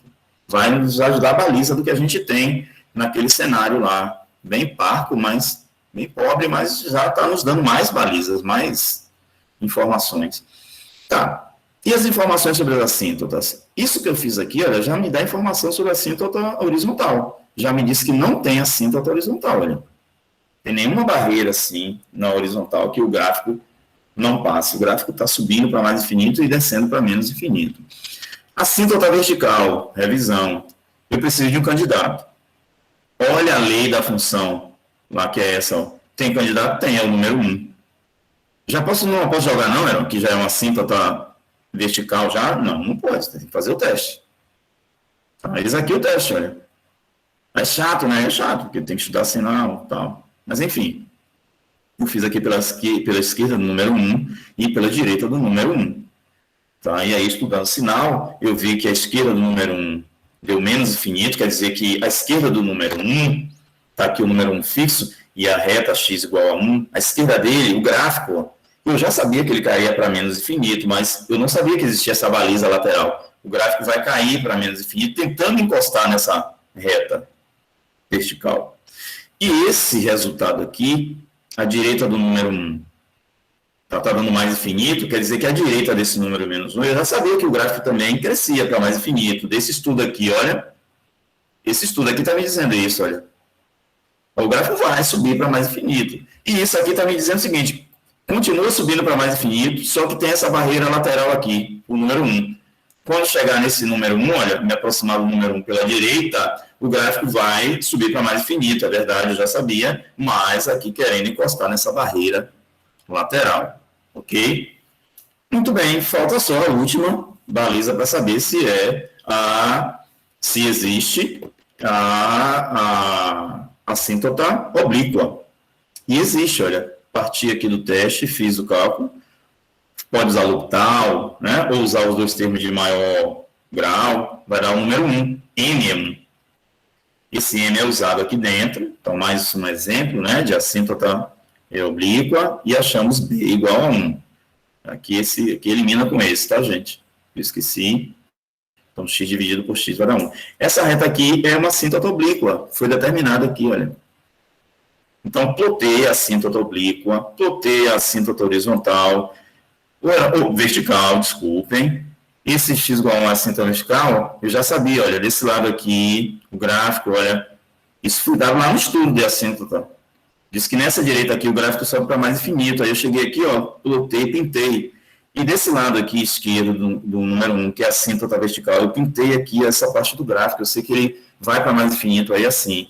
E essa oblíqua aqui, não foi o quê? Olha, por que você pintou aqui embaixo e não em cima? Porque, primeiro, concavidade, olha, aqui é voltada para baixo. E essa linha vermelha é assíntota. Então, esse gráfico aqui, a gente sabe que ele não vai cortar. Se é assíntota, o gráfico vai ficar aqui, ó, margeando ele, tentando encontrar essa linha vermelha. E ele indo para menos infinito, que a gente já sabia. E aqui por cima, a mesma coisa. A concavidade, ó, voltada para cima, não vai mudar a concavidade, né? Essa linha vermelha pontilhada é assíntota.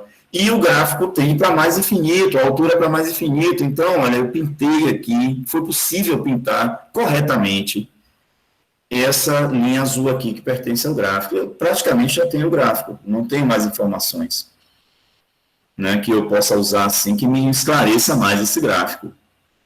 Então, só foi chegar aqui, olha, e pintar esse restante. Está aqui a forma mais razoável que tem esse gráfico plotado por um sistema, né, de computador, por um aplicativo.